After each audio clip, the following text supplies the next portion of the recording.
Bom dia a todos, queria agradecer a presença de vocês para mais uma aula de residência jurídica. Hoje contamos com a palestrante Ana Luísa Nevares, que vai falar para a gente sobre o direito de família e as novas tendências no direito atual. Ana Luísa Nevares, mestre e doutora em Direito pela UERJ, professora da PUC-Rio e diretora do IBDFAM. Então, a palavra é Ana Luísa. Bom dia. Gostaria de dizer que é um prazer estar aqui com vocês. Então, acho que é o final do módulo, né, de Direito de Família. Então, dê uma olhada no que vocês estudaram nesse módulo para tentar, enfim, organizar um pouco porque ficou aberto o tema, né, novas tendências do Direito de Família. Então, é um desafio. Às vezes, quando você fecha o tema, a gente, né, tem logo uma direção. Então, pensei em tantas coisas para trazer aqui para vocês e selecionei aqui um tema sobre a intervenção do Estado nas relações familiares. E desde já faço uma meia-culpa aqui para vocês, porque a escola me pediu 1000 vezes, e foi culpa minha, material de leitura para vocês, né? E nessa vida louca que a gente leva, né, que a gente não tem tempo para nada, que o nosso maior bem, né, é o tempo, né? Eu não conseguia ter tempo para pensar assim, de fato, num material efetivamente bom de leitura, assim, denso. E aí na última ligação com a Yara, acho que eu falei, olha só, eu vou levar no dia, né? Porque eu não estava com tempo efetivamente de pensar em alguma coisa que realmente eu pudesse trazer para vocês. E aí eu queria, então, indicar, já que eu selecionei esse tema para a gente tratar sobre a intervenção do Estado nas relações familiares, eu queria indicar para vocês o livro da professora Renata Vilela Multedo, chamado Liberdade e Família, da editora Processo. Ela acabou de lançar esse livro. Então é um livro muito interessante, porque ele primeiro é um livro dividido em 3 capítulos. Foi a tese de doutorado da professora Renata lá na UERJ, orientada pela professora Maria Celina Godan de Moraes. Então ela faz um primeiro capítulo, trata sobre a família contemporânea, né, os desafios do direito de família. Depois ela trata então sobre a intervenção do Estado nas relações conjugais, e depois da intervenção do Estado nas relações parentais, né? Pensando nas relações conjugais no sentido amplo, né? Tanto nas relações entre cônjuges como nas relações entre companheiros. Então eu acho que é um livro bem interessante, porque é um livro muito abrangente, né? Porque trata de não só do casamento, da união estável, da guarda, das questões da filiação.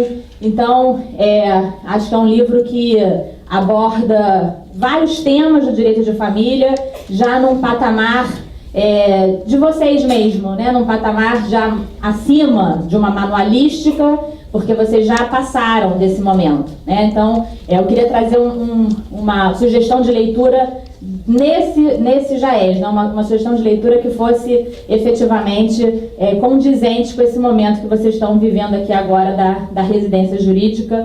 E portanto, está feita aqui a sugestão para vocês, né? Bom, vamos começar.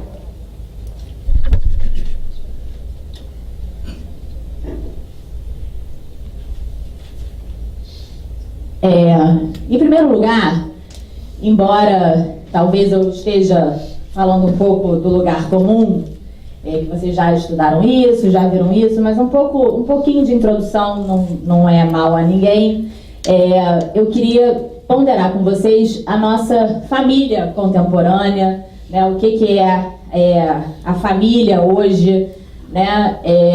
De fato, se a gente fizer um recorte, né, da família do Código de 16 para a Constituição de 88, a gente percebe uma mudança radical, né, do que é a família, do que se espera da família, né, do conceito de família, tendo em vista que a nossa Constituição, ela estabeleceu como o seu fundamento o princípio da dignidade da pessoa humana, né?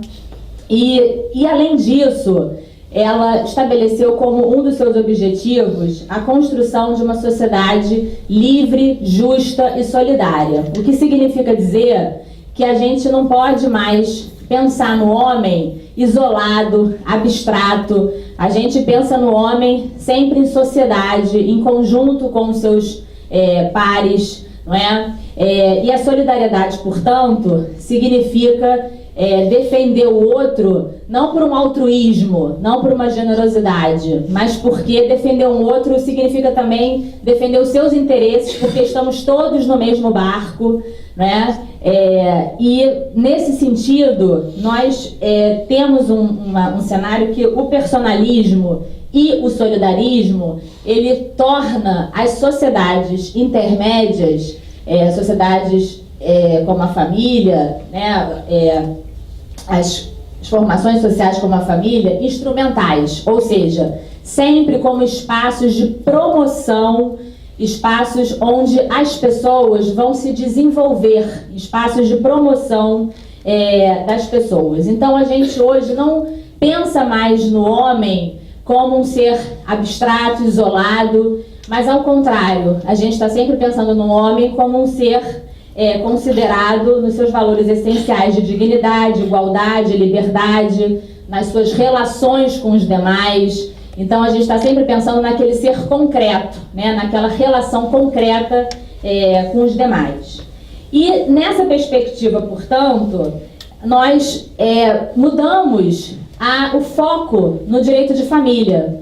Porque antes, então, a gente tinha uma família patriarcal, né? O marido era o chefe da sociedade conjugal, mandava na mulher casada era relativamente incapaz.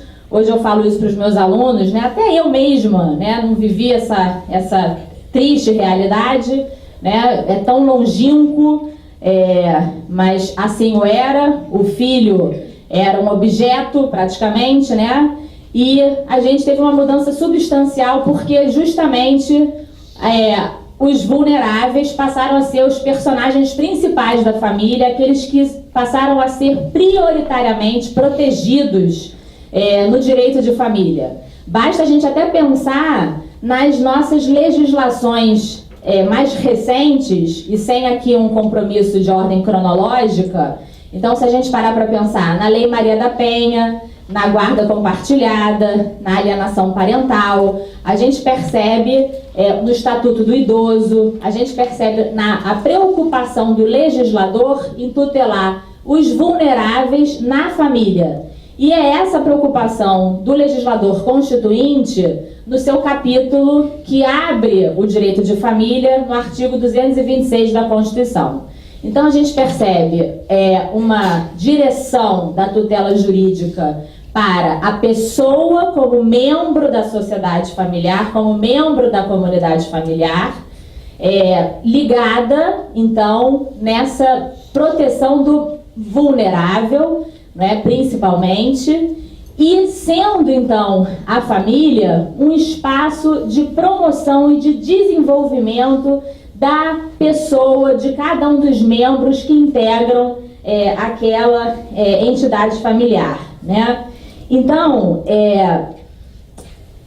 e essa nova perspectiva, essa perspectiva instrumental da família como um espaço de promoção da dignidade da pessoa humana, ela fez com que fosse impossível continuarmos com uma visão unitária da entidade familiar, porque até então apenas o casamento era a entidade familiar reconhecida como legítima, né? Então só o casamento legitimava a família. Isso era uma grande, vamos dizer assim, uma grande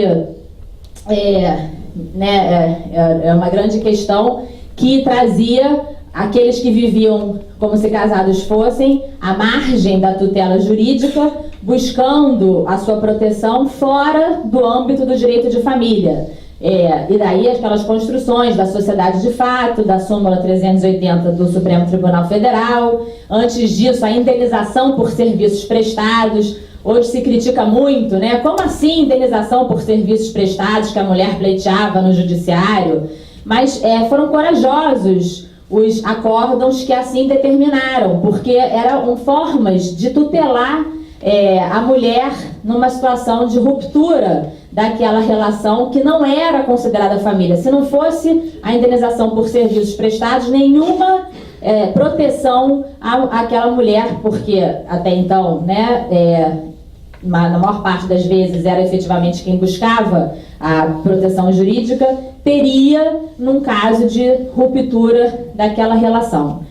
Então, dentro desse cenário, né, de família instrumental, de locus onde a pessoa se desenvolve e promove a sua dignidade, e um espaço, então, né, de tutela dos vulneráveis, e onde eu vou, então, promover a solidariedade, foi impossível a gente não abrir espaço para o reconhecimento de outras formações sociais que também tivessem o mesmo status de família. Então, o que aconteceu com a Constituição foi uma ampliação na instituição familiar, né? Então, quando a gente abre o artigo 226 da Constituição Federal, a gente percebe que o legislador, ele ampliou o conceito de família, não é mais só o casamento que estabelece a família, e a gente vê então que a Constituição prevê não só o casamento civil, né, também religioso, desde que passe a ter efeitos civis, né, na forma da lei, mas a união estável entre o homem e uma mulher, até reconhecida conforme o parágrafo 3º da Constituição, e o parágrafo 4º das entidades denominadas famílias monoparentais. Então, a Constituição, ela abre o conceito de família e ele passa a ser, então, um conceito plural. Temos, então, uma pluralidade de entidades familiares e não mais uma única forma de constituir família. E essa situação, ela efetivamente muda radicalmente a maneira de enxergar o direito de família, porque automaticamente duas perguntas se abrem diante desse quadro constitucional. A primeira pergunta é saber se essas entidades familiares constituem números clausos, ou seja, podem outras formações sociais ganharem o status de família? E essa é uma pergunta muito importante, porque na hora que uma formação social ganha o status de família, significa dizer que toda normativa que tenha ratio da família vai ser aplicada a essa formação social, né? Então ela vai entrar no rol daquelas formações sociais que vão ter o cunho, né? o carimbo da família. Então, normativa de família vai ser aplicada a ela.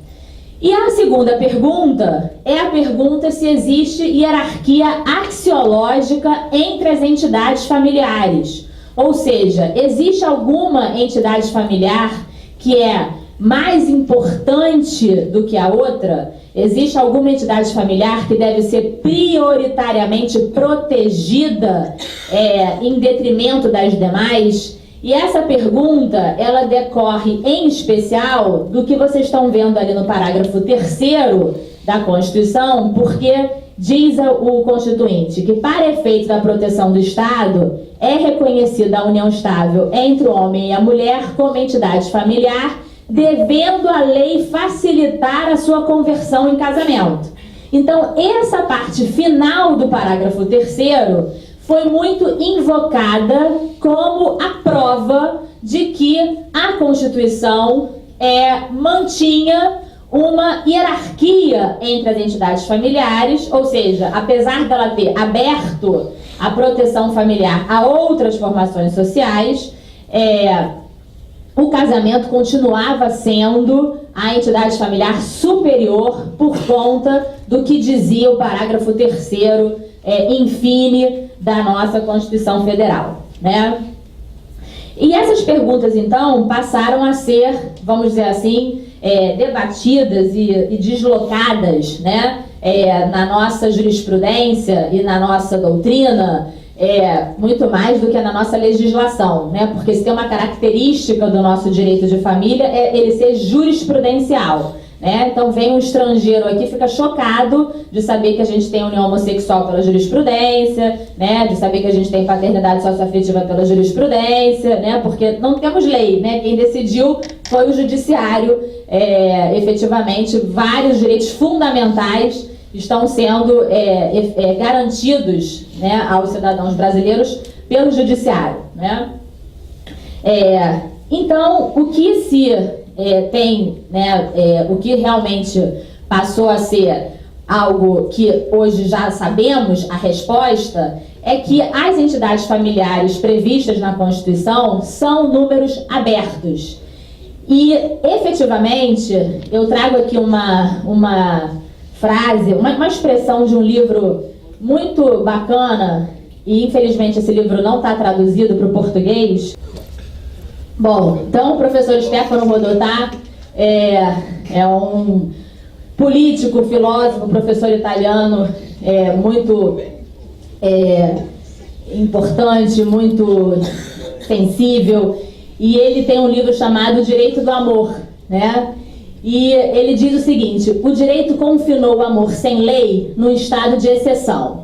Devemos agora admitir que se o direito quer se aproximar do amor, deve abandonar não apenas a pretensão de apoderar-se do amor, mas também transformá-lo em um discurso aberto, capaz de colher e acertar contingências, variedades e até irrazoabilidades. Sobretudo, de frente para a vida, o direito deve estar pronto para deixar o amor no posto do não direito.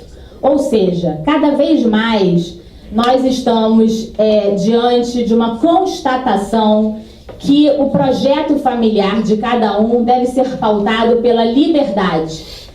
Isso significa dizer que a presença do Estado na constituição do projeto familiar de cada um deve ser uma presença de garantia da liberdade e não uma presença de repressão. Você não pode viver em união homoafetiva, você não pode viver num poliamor, não é? Então nós, nessa perspectiva de uma família instrumental, de uma família na qual a pessoa desenvolve a sua personalidade, não é? Numa família solidária, nós estamos cada vez mais percebendo que o projeto familiar deve ser pautado pela liberdade e cabe ao Estado, portanto, garantir esse espaço de liberdade. Então, a regra de ouro é justamente ao Estado garantir a liberdade e o homem, então, construir a família. Então, nessa perspectiva, a primeira questão, né, que a gente pode citar, que todos nós sabemos, eu estou aqui recordando, né, é a ADI 4277 de 2011, muito obrigada, julgada pelo Supremo Tribunal Federal, que reconheceu a união estável homoafetiva, não é? Então, a resposta clara para a nossa primeira pergunta: as entidades familiares previstas na Constituição não são números clausos. Outras formações sociais podem alcançar o status de família, ou seja, a elas são atribuídas as normas do direito de família, não é? E o julgamento dessa ADI 4277 de 2011, quando a gente lê o acórdão, é tão amplo o julgamento, né, de não se poder discriminar a pessoa pela sua orientação sexual, de fato tutelar o projeto familiar pela liberdade, que o CNJ, na sua resolução 175, estabeleceu que os cartórios estão proibidos de recusar pedidos de habilitação de casamento de pessoas do mesmo sexo. Ou seja, é possível que as pessoas também do mesmo sexo também se casem. Isso foi muito importante porque, observe uma coisa, gente: união estável e casamento. A vida toda nós temos esse cotejo, né? Qual é a diferença entre união estável e casamento? O que é melhor, casar ou viver em união estável? Né? A gente tem sempre essa dúvida, né? Até no shopping com os amigos, alguém pergunta, mas não é tudo igual? Casar em união estável? O que é melhor, me casa ou viver em união estável, né? E a questão é que a união estável, ela é informal, né? Ela vai começando. Às vezes ela pode até ser realmente, né, nem ir começando assim, mais ou menos, um dia leva uma roupa, outro dia, né, aquela malinha do final de semana, né, depois o final de semana se estende até segunda, né, e aí vai, às vezes até já não, vamos alugar um apartamento e tudo mais, mas a distinção entre a união estável e o casamento é a formalidade, não é? Então, se a gente ficasse só na ADI 4277 de 2011, a gente realmente ia confinar as uniões estáveis, ou melhor dizendo, os relacionamentos entre pessoas do mesmo sexo, na informalidade. Porque a gente não ia poder autorizar que as pessoas do mesmo sexo tivessem um relacionamento formal, que é muito mais seguro, como a gente já vai começar a perceber aqui, que claro que as relações formais, né, são muito mais seguras do que as relações informais. Então o CNJ, com críticas, né, porque não é papel do CNJ legislar, mas o CNJ tem tido uma atuação aí muito contundente em vários cenários do direito de família. Estabeleceu essa normativa. Olha, cartórios não tem mais recusa de habilitação de casamento entre pessoas do mesmo sexo, porque recordem que o Código Civil, quando fala do casamento, sempre se refere ao homem e à mulher, né? E nessa ebulição, né, de novas formações sociais, ainda chegou a questão do poliamor, né? O poliamor, portanto, é aquela formação familiar de 3 pessoas ou 4 pessoas, né? Ou 5 pessoas, ou seja, tem que estar animado, né? Tem que ter estômago, né? Porque às vezes só o casal já é difícil, né? Imagina administrar mais 1, mais 2, né? Então, mais uma vez, né? Projeto familiar pautado pela liberdade, né? Cada um sabe de si.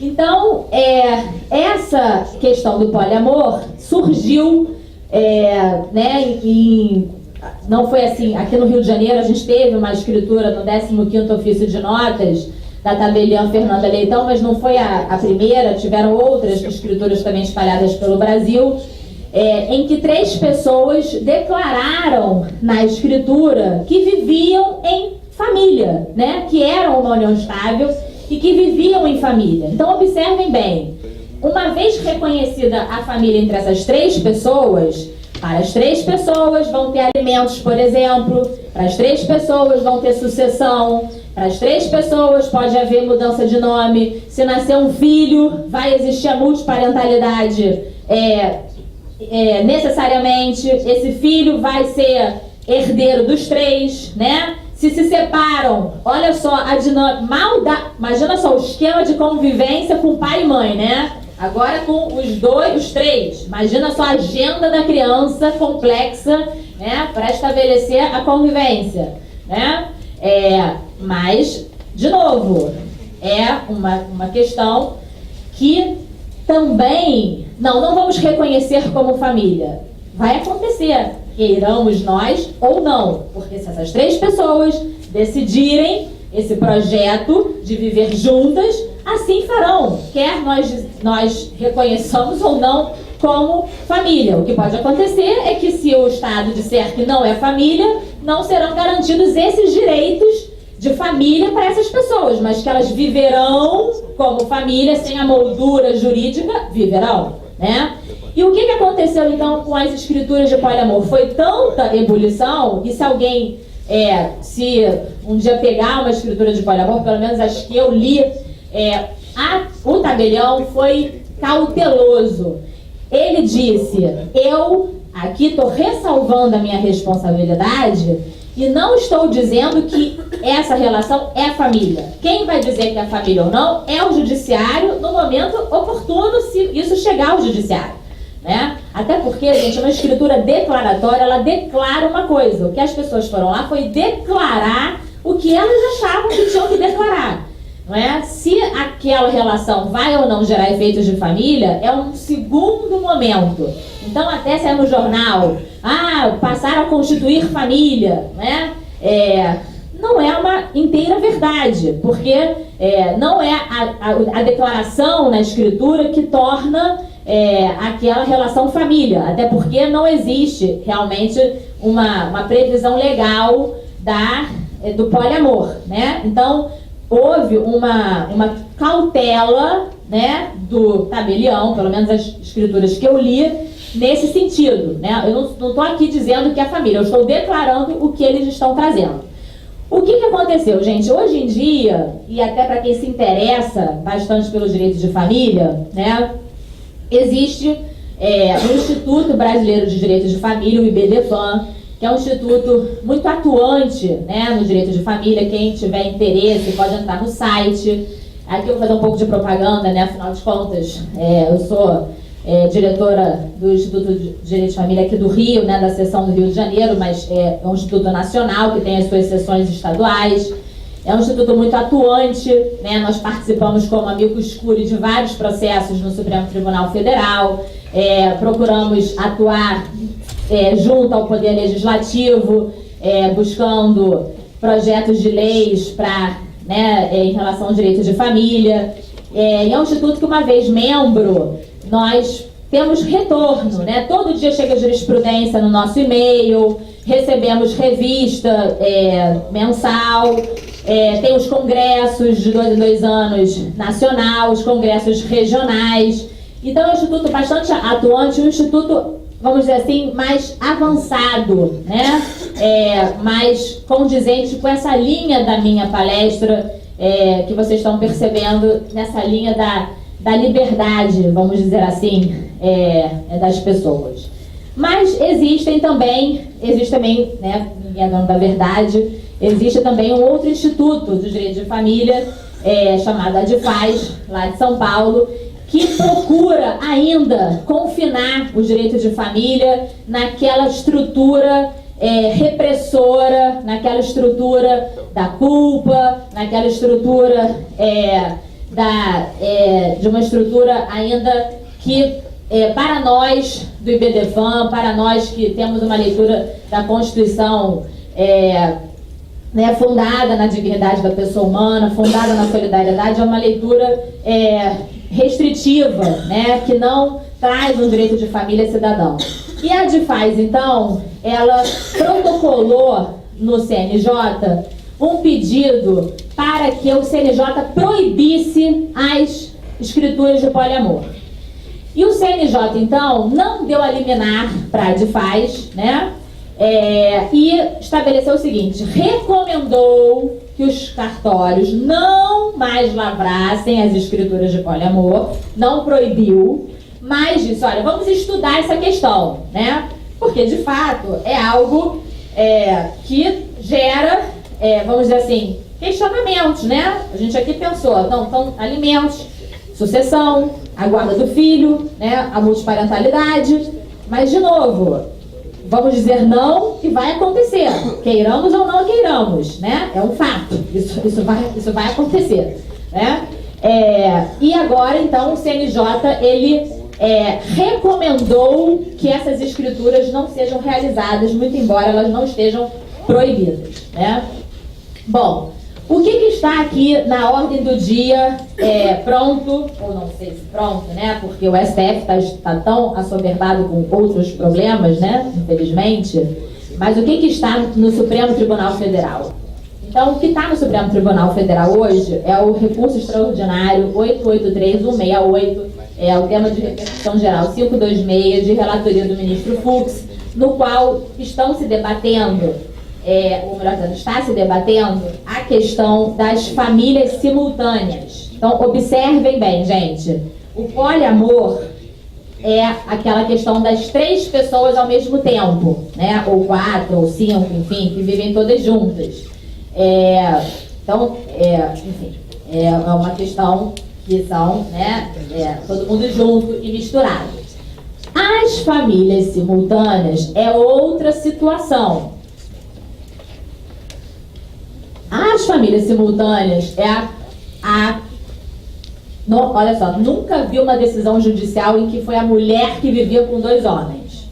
Sempre começa assim: situação peculiar, ponto. Homem que vivia com 2 mulheres, ponto. Até agora nunca vi uma decisão judicial que tenha sido a mulher, né? Porque eu acho que talvez o homem tenha essa capacidade melhor de administrar, né? Essa duplicidade de famílias, né? Portanto, o caso em que se discute a atribuição de direitos previdenciários a uma pessoa que viveu como família com um homem que já era casado, né? E olha só, gente, tudo começa na Previdência. A união estável, o reconhecimento da união estável começou na Previdência, o reconhecimento da união homossexual começou na Previdência, porque é ali na dependência econômica onde começa o nascedouro, que não é direito de família, né? Direito previdenciário não é direito de família, mas como é um reconhecimento da dependência econômica, é ali que começa o fio, né, do reconhecimento do direito de família. Então, o ministro Luiz Fux, né, estabeleceu que a questão que se discute aqui é que se é possível reconhecer direitos previdenciários a pessoa que durante longo período e com aparência familiar manteve união com pessoa casada.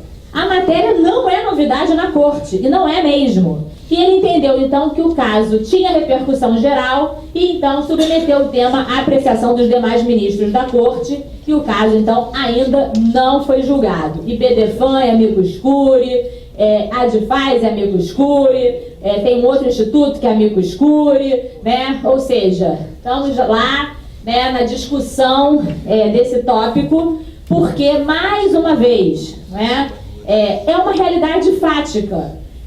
Não é o meu projeto de vida. Às vezes nem era o projeto de vida dessa pessoa que aconteceu isso com ela, né? A gente muitas vezes acaba se colocando num papel de julgador, né? Dos outros. E fez isso, fez aquilo, que coisa, né? Mas a gente deve muitas vezes se abster desse papel de julgar, né? Pode não ter sido nem o projeto de vida daquela pessoa. As coisas vão acontecendo, né? E nem sempre é possível, você consegue sair daquele emaranhado que você se envolveu, né? Então, estamos aí para decidir. O Supremo vai dizer se pode ou não ter famílias simultâneas. E se o Supremo disser que pode, acabou a discussão, né? Não vai ser, claro que não vão existir tantas famílias simultâneas assim, porque apesar de hoje estar em crise o princípio da monogamia como fundador da família, né? Existem vários estudos sobre isso, né? Recomendo um livro do professor Marcos Alves da Silva, lá do Paraná, que ele até é engraçado, que ele fala: não estou escrevendo em causa própria, né? Porque ele fez uma tese de doutorado dele da UERJ, né? Então ele é casado com filhos e tal, aí ele brinca, né, no início do livro: não é em causa própria que eu estou escrevendo, né, defendendo as famílias simultâneas. E, enfim, existe isso mais pelo esse projeto familiar pautado na liberdade, né? Então, independentemente se a pessoa um sabia, se deixava de saber, a questão é o fato social. A questão é a realidade. Houve um relacionamento pautado pela convivência familiar, com uma ruptura que precisa agora de uma proteção jurídica. Vamos fazer o quê? Vamos tutelar como? O STJ não admite hoje famílias simultâneas. Então, quando acontece de chegar o caso no STJ, o STJ diz: olha só, uma pessoa pode ter mais de uma sociedade, mais de uma sociedade. Uma só vai ser sociedade familiar. As outras vão ser tuteladas como sociedade de fato, conforme o verbete 380 da súmula do Supremo Tribunal Federal, que diz que o patrimônio comum adquirido, o patrimônio adquirido com esforço comum vai ser dividido. Então, uma só é a sociedade familiar, onde eu aplico então os princípios do direito de família, e as outras sociedades, né? Aliás, a outra, né? Porque quem conseguir manter mais de uma, né? Aí também começa esse animado também, né? E a pessoa assim que tem realmente tem que se admirar, porque é só para os fortes, né? Porque não é mole não, né? Administrar toda essa situação não é fácil. Aí essas outras, né, são tuteladas como sociedades de fato, né, do direito obrigacional.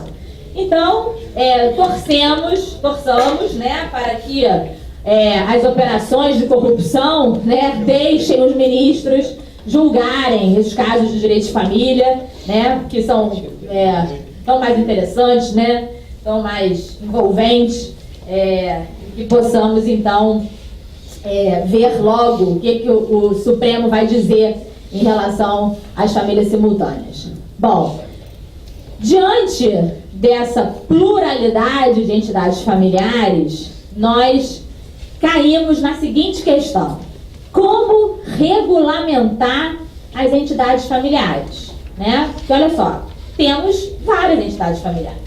Isso é fato, queiramos ou não queiramos, né? E essa questão, gente, está em aberto. Se a gente pergunta o que é família, ninguém sabe responder. Ninguém sabe responder o que é família, né? Se a gente faz uma pesquisa pelo censo de como estão os domicílios do Brasil, né, a composição dos domicílios no Brasil, então eu tenho casamento sem filho, casamento com filho, união estável sem filho, união estável com filho, 2 irmãos que moram sozinhos, 2 velhinhas que resolveram morar juntas, né? Então tem N composições nos domicílios brasileiros. E o que é família, né? O que eu vou estender para as famílias? E eu vou só lançar aqui uma questão para se pensar, que o nosso maior desafio atual é o que fazer, né? Como fazer para tutelar os idosos na família. Porque em breve, muito em breve, seremos muito mais idosos na família, né? E a gente precisa, o que fazer? Como o direito de família vai tutelar as pessoas idosas no direito de família? Talvez tenhamos que realmente ampliar mais ainda o conceito de família, né? Imaginemos uma situação, por exemplo, que tem lá 2 senhoras, né, morando juntas, resolveram dividir, né, 2 viúvas, ficaram viúvas, porque esse é um fato também, né, que a mulher vive mais do que o homem. 2 viúvas resolveram morar juntos para dividir os custos, não é? Estão lá morando há 7 anos juntos num apartamento alugado, o apartamento está só no nome de uma. Essa locatária falece, vem o locador e fala: não, agora me dá o apartamento aqui. E aquela história da subrogação do contrato de locação? Porque a subrogação do contrato de locação é uma norma que está lá na lei de locação para a união estável e para o casamento. Quer dizer, uma norma dentro de uma lei obrigacional de cunho familiar. Nesse caso que eu estou contando aqui, eu vou cobrando aqui com vocês, é uma questão que poderia ser aplicada e talvez fosse justa, né? Olha só, a outra está morando tanto quanto a primeira, né? Ficou no nome de uma só o contrato, uma questão de praticidade, né? Então, a gente tem um desafio lançado, né? O que fazer em relação aos idosos no direito de família? Quem um dia botar lá, pirâmide populacional brasileira, estamos, né, com uma pirâmide já se invertendo, igual nos países europeus, e seremos muitos idosos em breve, né? Bom, então como regulamentar as famílias, né? E nessa regulamentação, a gente cai na distinção entre as famílias, ou melhor dizendo, entre as relações formais e as relações informais. Então, não tem jeito. Nós estamos sempre no cotejo entre o casamento e a união estável. O que é melhor, o que é pior, o que é do casamento, o que é da união estável, o que deve se estender, o que não deve se estender. E as pessoas falam por falar, não pode ser tudo igual. Mas, gente, é quase tudo igual mesmo, não é tudo família? Então, desculpe, é quase tudo igual. Não tem como também ser tão criativo assim, né? De ter tantas coisas diferentes. É família, né? Não dá para ser assim, vamos ter tantas coisas diversas, né? Então, é realmente, praticamente, tudo igual, né? Então, onde é que a gente vai efetivamente verificar essa distinção, né? Como que eu vou distinguir? Porque aí há aqueles que defendem que a distinção também está pautada na hierarquia. Não, o casamento como entidade familiar superior, ele tem que ser prioritariamente protegido, tem que ter mais direitos do que as demais entidades familiares. Ora, se todas as pessoas são igualmente dignas, e não acredito que ninguém vá dizer que essa frase está errada, né? Se todas as pessoas são igualmente dignas, se a família é um locus de promoção e desenvolvimento da pessoa, eu vou tutelar mais alguém porque ela escolheu ou porque ela vive num determinado núcleo familiar diverso do outro? Então, eu fazer isso, eu vou criar uma discriminação, sim, e uma discriminação que é inconstitucional. Então, eu não posso tratar pessoas de forma diversa exclusivamente pelo fato de terem escolhido ou estarem vivendo numa determinada forma familiar, arbitrariamente, só pela forma familiar. Tem que ter um motivo, tem que ter uma justificação, tem que ter um cenário, né? Não pode ser mais ou menos. Então, gente, onde é que está a diferença entre o casamento e a união estável, que é o que justifica a regulamentação diversa? Porque na hora que a gente, mesmo a gente falando de todas as novas formas familiares, né? Poliamor, famílias simultâneas, eu vou sempre cair na questão, vão ser formais ou informais? Ou elas vão cair num processo de casamento, que o casamento, né, gente, é o ato mais formal que a gente tem no ordenamento jurídico. É o único ato através do qual eu preciso, antes de fazer, provar para o Estado, num processo de habilitação, que eu posso me casar. E aí qualquer um pode, né, claro, eu não conheço ninguém que fica olhando o jornal para ver os processos de habilitação, para ver se conhece alguém, para ver se pode opor o impedimento, né? Não conheço ninguém que faz isso. Mas qualquer um pode, né, opor o impedimento. Acaba o processo de habilitação, você recebe uma autorização para casar, e se você não casar nos 90 dias da autorização, você tem que fazer tudo de novo. Então, é um ato formalíssimo.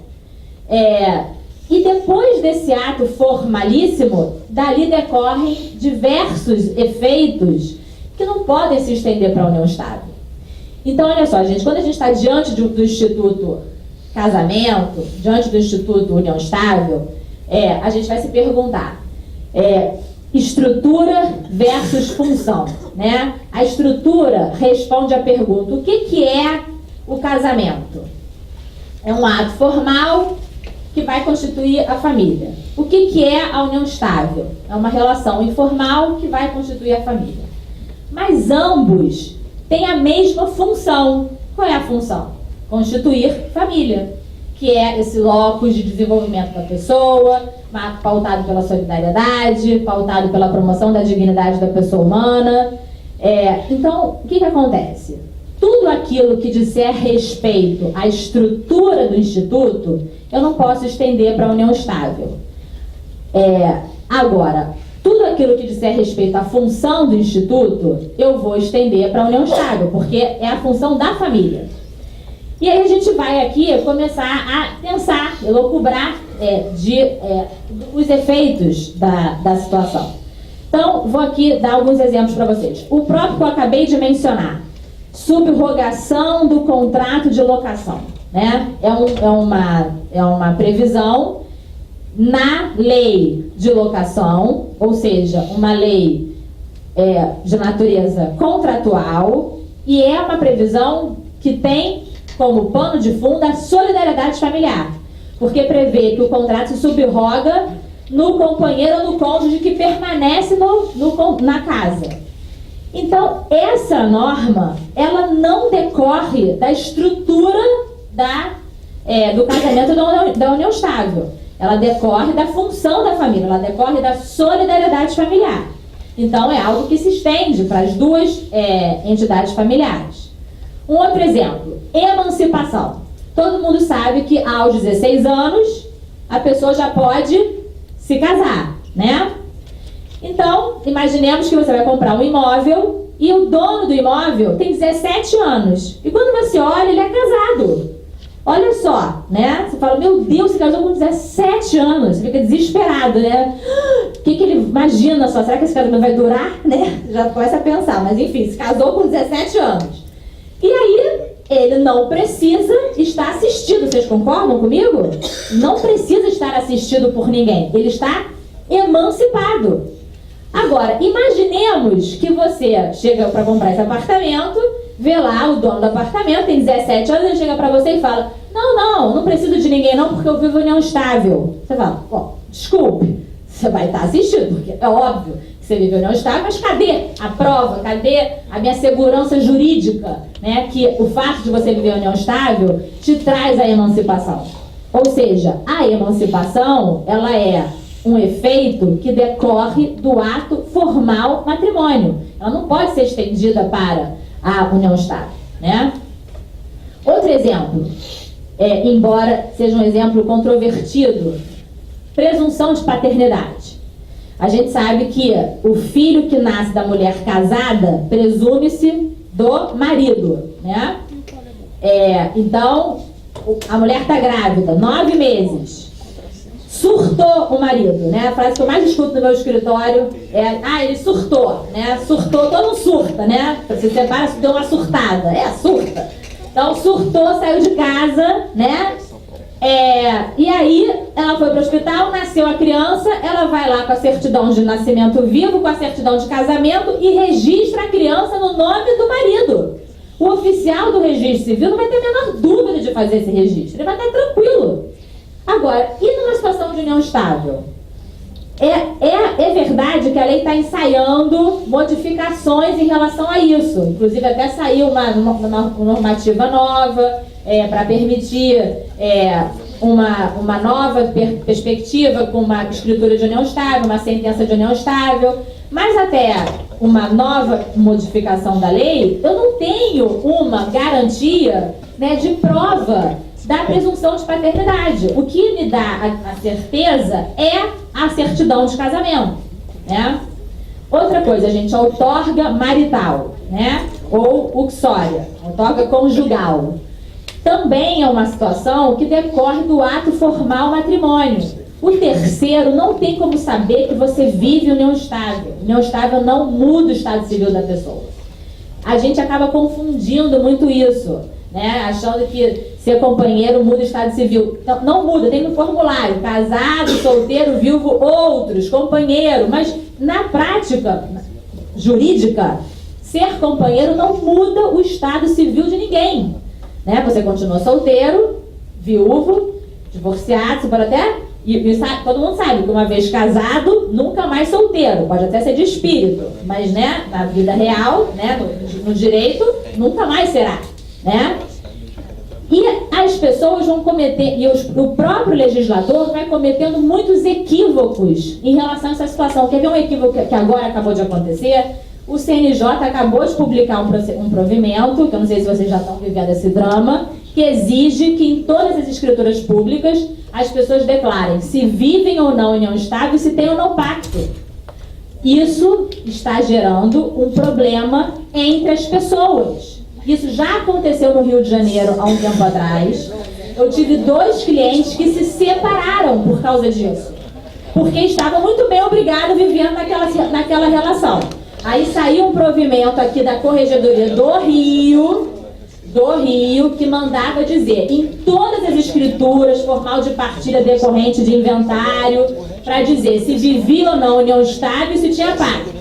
Aí eu cheguei pro meu cliente, eu me lembro bem dele, porque ele se separou da mulher depois disso. Foi horrível.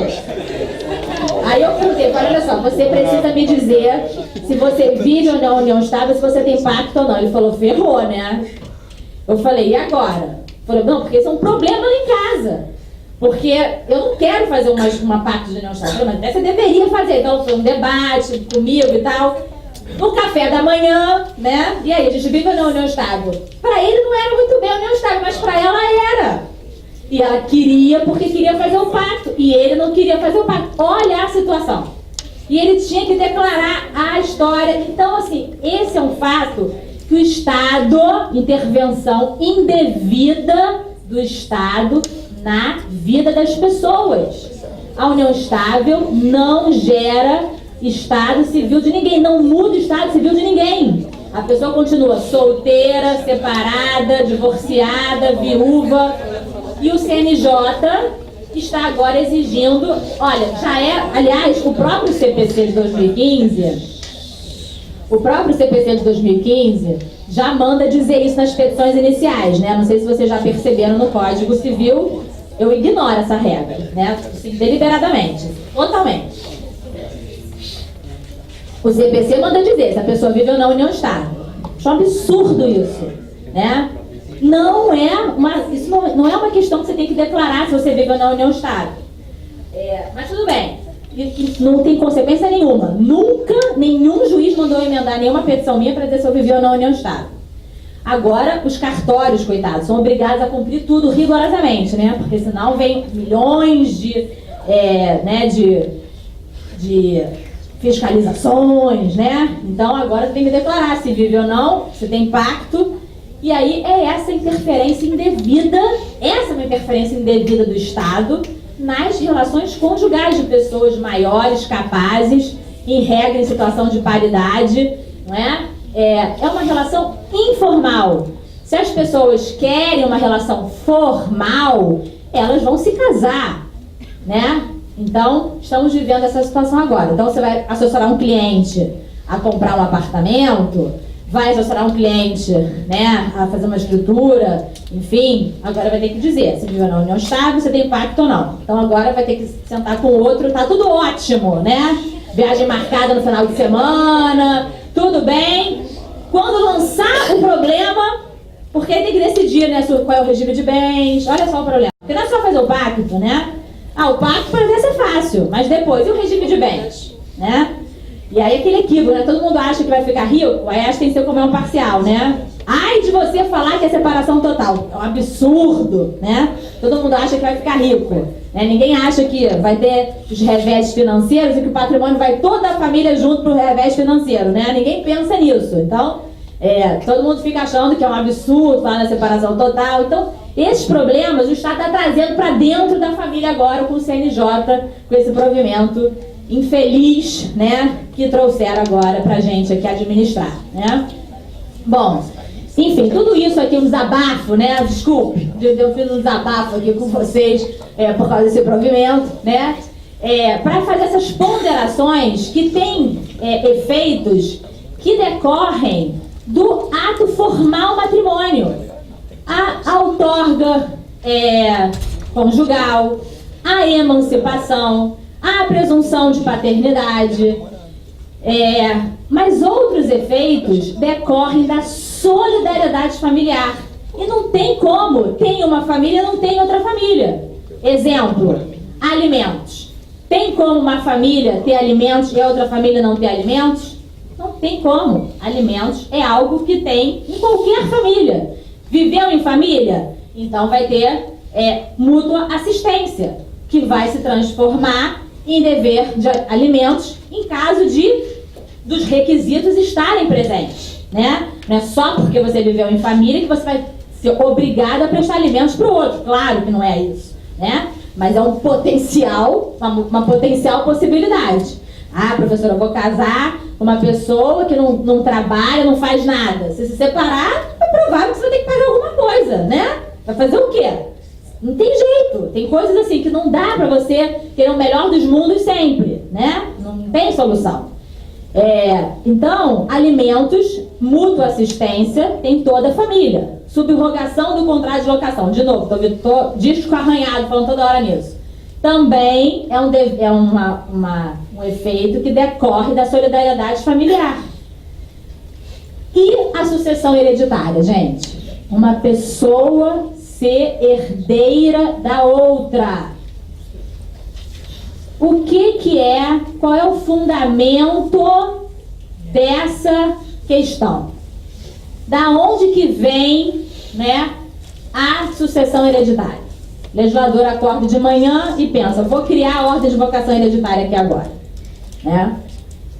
Da onde que ele tira, né? Da onde que ele se inspira para estabelecer a ordem de vocação hereditária de uma pessoa, né?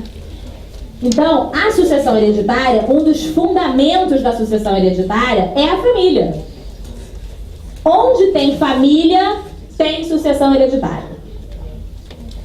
O fato de você viver em família leva a você ser herdeiro uma da outra, né? E foi por isso que chegamos no Supremo Tribunal Federal com a questão da distinção de direitos sucessórios entre cônjuges e companheiros.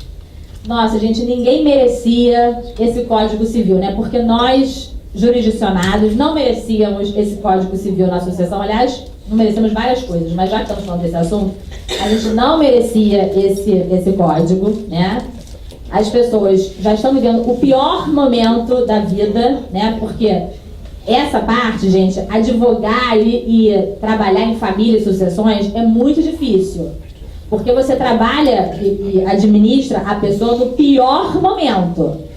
Sou fotógrafa de casamento. Ótimo! Você tá com a pessoa no melhor momento, ela tá super feliz, tá te pagando porque ela quer, ela vai estar só sorrindo pra você o tempo todo. Olha, assim, sério. Olha, você trabalha assim no melhor momento da pessoa. Agora, advoga na área de família pra você ver. Você tá com a pessoa no pior momento, ela tá vingativa, ela tá chateada, ela tá arrasada, ela quer matar o outro, né? Ela só mostra pra você o pior lado dela. Ela não quer te pagar, né? Porque ela não queria estar acontecendo aquilo, né? Se você é um advogado, né? Então, é muito complicado esse momento. Você tá em luto, a pessoa em luto não entende o que você fala. Você tem que repetir 30 vezes, mesmo assim ela não entende. Então não é porque ela está de má vontade, não é porque ela não entende, então ela não consegue entender mesmo, porque ela está em luto, ela está passando por um momento difícil, ela não consegue entender. Então você perde um ente querido, né?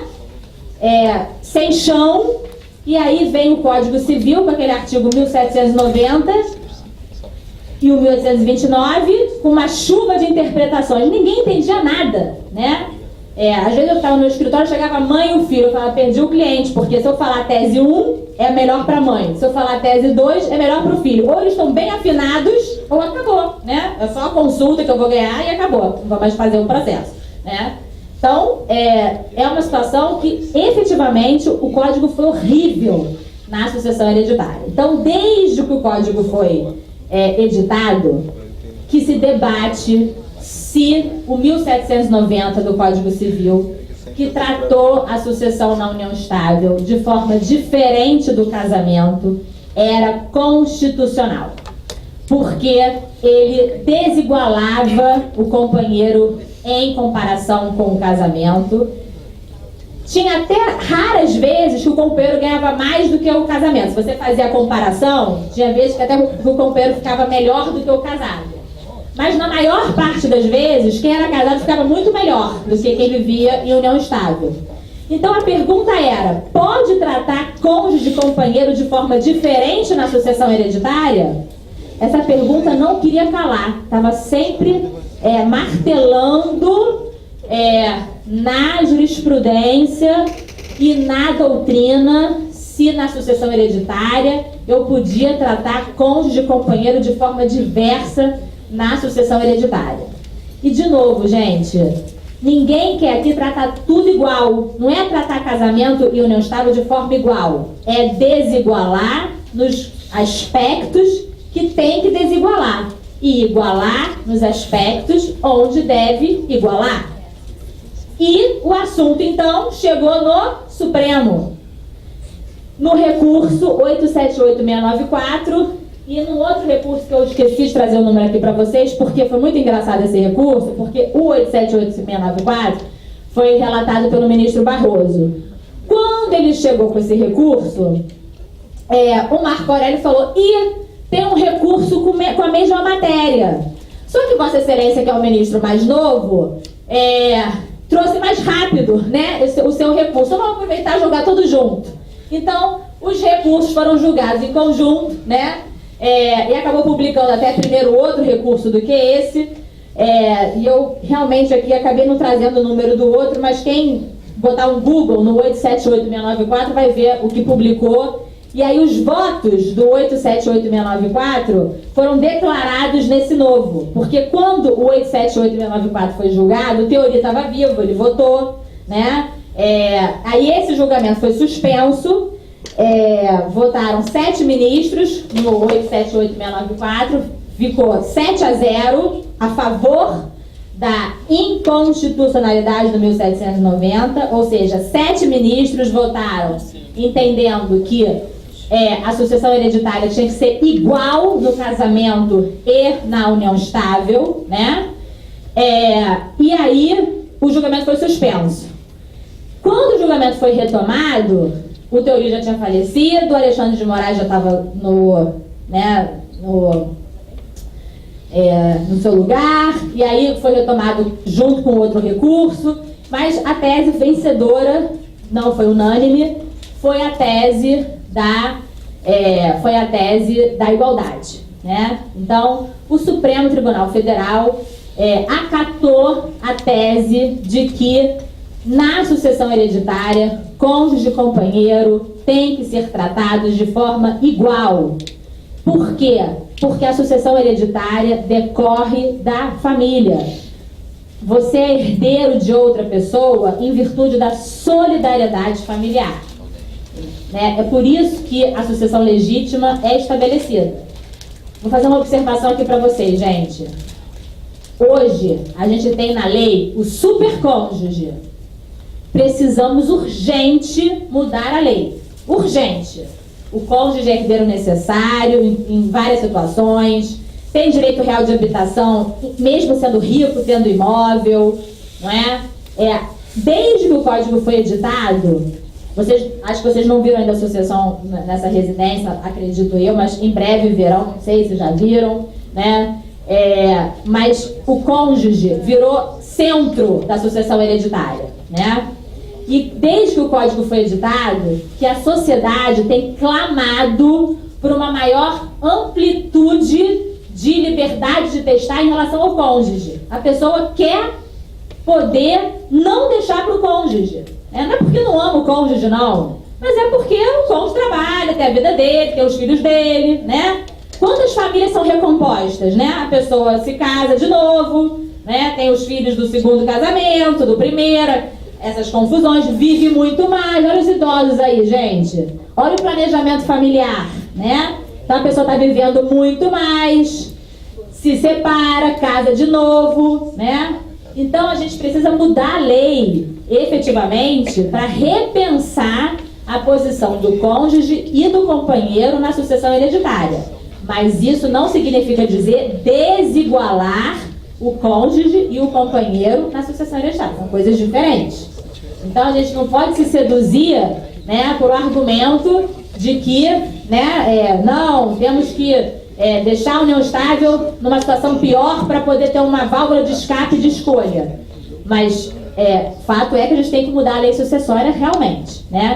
Quem se interessar pela questão sucessória, o IBDFAN, no último congresso, nós propusemos um projeto de lei para mudar a sucessão hereditária e estamos aceitando sugestões de todos os associados. Vamos apresentar vamos tentar apresentar para algum senador ou deputado para tentar ver se a gente emplaca, né, alguma coisa nova em relação à sucessão hereditária do cônjuge, da sucessão legítima, enfim, estamos aí com várias ideias em relação à sucessão. Mas, enfim, então o Código, o artigo 1790 do Código Civil foi declarado inconstitucional pelo Supremo, que defendeu, então, que a sucessão hereditária no casamento e na união estável deve ser igual, né? Bom, então, essa questão, né, da regulamentação das entidades familiares é uma questão que vai perpassar, não é? Por essa situação de ser formal ou de ser informal, né? É uma questão bastante importante da gente, então, perquirir a estrutura e a função dos institutos, não é?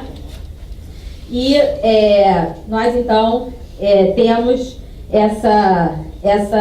infelizmente, talvez esses equívocos, né, que o legislador vem cometendo em relação à união estável, porque no dia que for exigida registrar a união estável, aí acabou a união estável, né? Aí no dia que registrar, virou casamento. Aí sim é igualdade total. No dia que tiver que registrar a união estável, aí virou casamento, né? Isso realmente, aí não vai ter efetivamente nenhuma diferença, né? E pra gente já caminhar para um fim, né? Se existe hoje, não é, uma ampla liberdade de constituição da família, não é? Estou defendendo isso aqui, né? Embora por até honestidade de academia, né, não seja uma posição, vamos dizer assim, unânime, embora seja majoritária, posso garantir a vocês, também existe a liberdade de casar, ela convive também com uma liberdade também de não permanecer em família, né? Atualmente a gente tem uma liberdade muito maior de desconstituir a nossa família, né? Basta a gente pensar, se a gente quiser fazer até uma comparação, que o casamento era indissolúvel. Imagina só, né, quanto sofrimento por um casamento indissolúvel, né? O que sofreram os nossos antepassados, né? A gente não tem ideia, né, do que sofreram os nossos antepassados. Então, o que acontece, gente? Além de eu poder me divorciar, dissolver minha união estável através, né, de um processo judicial, desde 2007 eu posso dissolver o casamento através de divórcio, separação, dissolução de união estável por escritura pública, né? E o Código de Processo Civil atual, ele incorporou as escrituras públicas como meios processuais de dissolver o casamento pelo divórcio, pela separação e a dissolução da união estável. É claro que eu poder fazer isso através de uma escritura pública é muito mais fácil do que eu recorrer ao judiciário, né? Não há a menor dúvida. Qual é o problema? É que primeiro tem que ter acordo, né? Que às vezes é um problema, né? Às vezes a pessoa não quer fazer acordo porque não quer. Não é porque não pode, não consegue. É mais forte do que ela. Ela não consegue fazer. Principalmente a mulher. Hã? Principalmente a mulher. Ó, há controvérsias, né? Não sei disso não. Isso aí é relativo. E também não pode fazer a escritura pública se tiver pendência em relação à questão dos menores, incapazes, né? Então, o que acontece, gente? Tem que ter acordo e não tem que ter pendência em relação aos filhos menores ou incapazes. O que acontece? Na 6ª Jornada de Direito Civil, foi aprovado o enunciado 571, que diz que, se comprovada a resolução prévia e judicial de todas as questões referentes aos filhos menores ou incapazes, o tabelião de notas poderá lavrar escrituras públicas de dissolução conjugal. Então, porque olha só, a gente sabe o que acontece no direito de família, é assim, você não tem ação nenhuma, você é uma pessoa sem ação judicial. Aí você se separa com briga, você vira uma pessoa com várias ações judiciais. Separação de corpos, guarda de filho, alimentos, divórcio, de repente vira várias, porque não é tudo na mesma ação. São várias ações diferentes, livre distribuição, e para você explicar isso para o cliente, então, gente, é um caos, porque o cliente não entende por que não é uma ação só para resolver tudo, porque não é, são várias diferentes, processo civil é um problema, o cliente não entende, né? E aí você tem que cobrar por cada ação, né? Porque não é uma ação só, né? Imagina, cada audiência, né? Cada peça, então é um problemão para a pessoa. E agora tem audiência de mediação, né? Então você vira uma pessoa cheia de processo, né? Aí vem o cliente com vários processinhos para você, né? Ele vê antes, né, do que você, porque ele só tem aqueles. Então ele mandou um e-mail de manhã: doutora, a senhora já viu esse movimento? Falei, ai, nem acordei, né? Já tá aquele negócio ali, nem acordei, né? Falei, um minuto, né? Que é assim, que só tem aquele, né? Eu entendo, ele só tem aquele processo, mas eu não, né? Eu tenho vários processos, né? Então, claro que eu não vi ainda, né? Mas funciona assim, porque a ansiedade é maior do que ele, né? Todo dia de manhã ele acorda, ele tem push, né? Porque ele já sabe fazer push, então ele faz push no processo, né? Pra ele, já chega de manhã o push, ele acorda e vê o push, né? A senhora viu? O que é esse aviso 54 ao advogado? A senhora pode me explicar, por favor? Aquele aviso que não foi tirado de anos a fio, que ficou lá, né? Porque era para você assinar um negócio. Então, essas coisas que acontecem no direito de família. Então, você vira uma pessoa com vários processos, né? Na vara de família. Então, se você provar que todas essas questões você conseguiu resolver na vara de família, né? Você pode, então, fazer a sua escritura pública finalmente, né? Depois você briga, tem hora você tem que brigar. Tem cliente que você percebe que ele precisa brigar um pouco. Você fala, não, essa pessoa não tem jeito. Você fala tanto, você explica, você pondera. Ele sai do teu escritório assim, você pensa, consegui convencer. Eu acho que eu fiz um bom trabalho. No dia seguinte, tudo de novo, né? Coisa de novo. Então não tem jeito. A pessoa precisa dar uma brigada boa, depois faz um acordo, né? Aí, no final de tudo, depois que brigou bastante, chegou o divórcio, que aí já resolveu todo o problema dos alimentos, já resolveu todo o problema do guarda dos filhos, aí só faltou o divórcio. Aí faz a escritura pública do divórcio. Então, no enunciado 571 da 6ª Jornada, aprovou a jornada, gente, é uma interpretação, né, uma orientação, é um argumento de autoridade. O que aconteceu? A Corregedoria do Rio de Janeiro, assim como a de São Paulo, por exemplo, adotou esse posicionamento. Então, serve para isso a jornada, serve para convencer, serve para, né, trazer um argumento de autoridade. É uma delícia a jornada, já participei de várias, é um debate danado, ninguém nem sai da jornada, não pode sair, porque, né, a gente come pizza ali na hora, não pode nem no banheiro, porque não pode, né, o quórum de família é um drama, porque imagina em família, né, tem um conservador e aquele mais, né, liberal. Então a gente fica até em partes diferentes, os conservadores de um lado e os mais liberais do outro, né? Então os quórums são difíceis de ser alcançados. Então, para alguma coisa ser aprovada, é dramático, né? Então a Corregedoria do Rio adotou esse posicionamento, né? Ou seja, podemos fazer a escritura uma vez resolvida a questão no judiciário.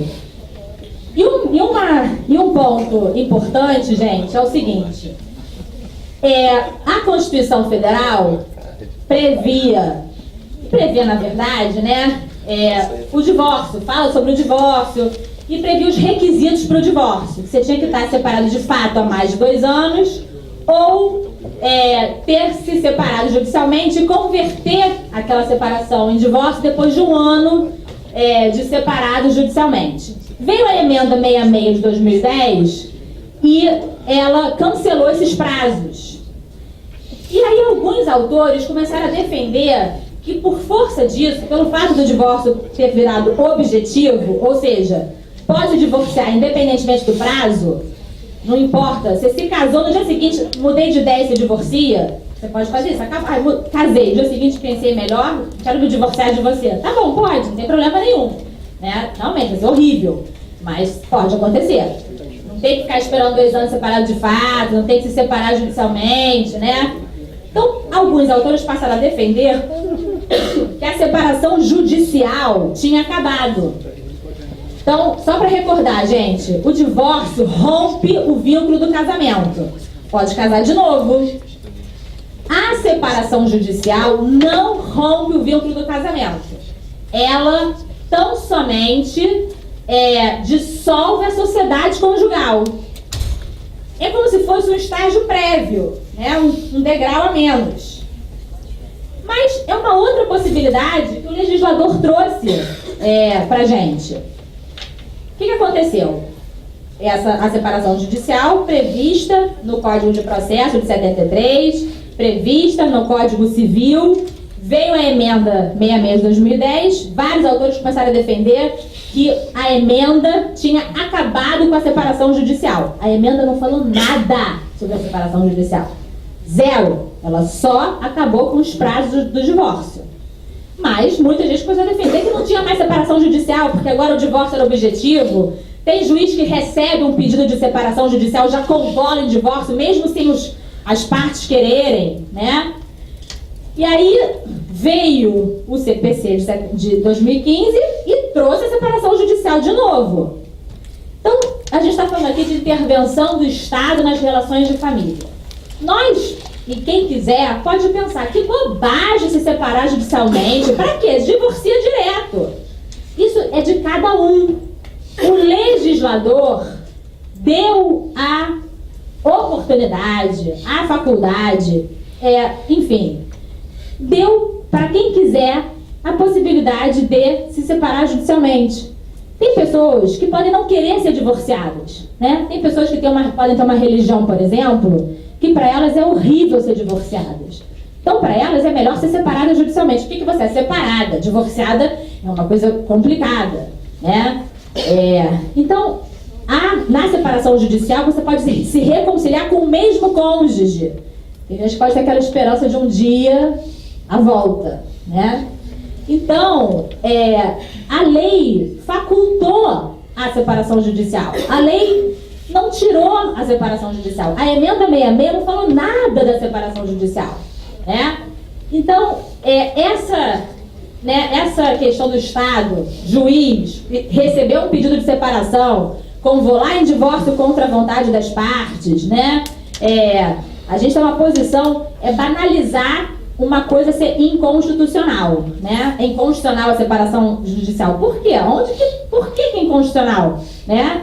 É uma opção da pessoa, é liberdade da pessoa. Se você acha bobagem se separar judicialmente, se você acha que isso é perda de tempo, isso é ok. Mas é um instituto que está na lei. Se o legislador, no futuro, achar que olhar para a estatística, né, ver que quase, nossa, não teve teve 100 divórcios e 2 separações, realmente é um instituto inútil, e revogar esse instituto, aconteceu. Mas não é o cenário atual, né? Então, o STJ, recentemente, em 2 RESPs, disse claramente que a separação judicial não foi extinta pela emenda 66 de 2010. Então, nesse rol, né, de causas de extinção da família, vamos dizer assim, né, dessa liberdade de não permanecer em família, mantemos a sociedade, mantemos a separação judicial, né? Temos vários posicionamentos que defendem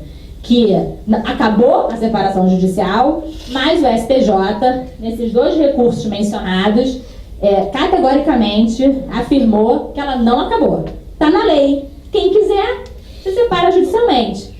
Vai ser raro, pode ser que no futuro o legislador exclua essa possibilidade, mas enquanto ela está lá, é a opção da pessoa assim fazer, né? Bom, gente, a matéria é super ampla, né?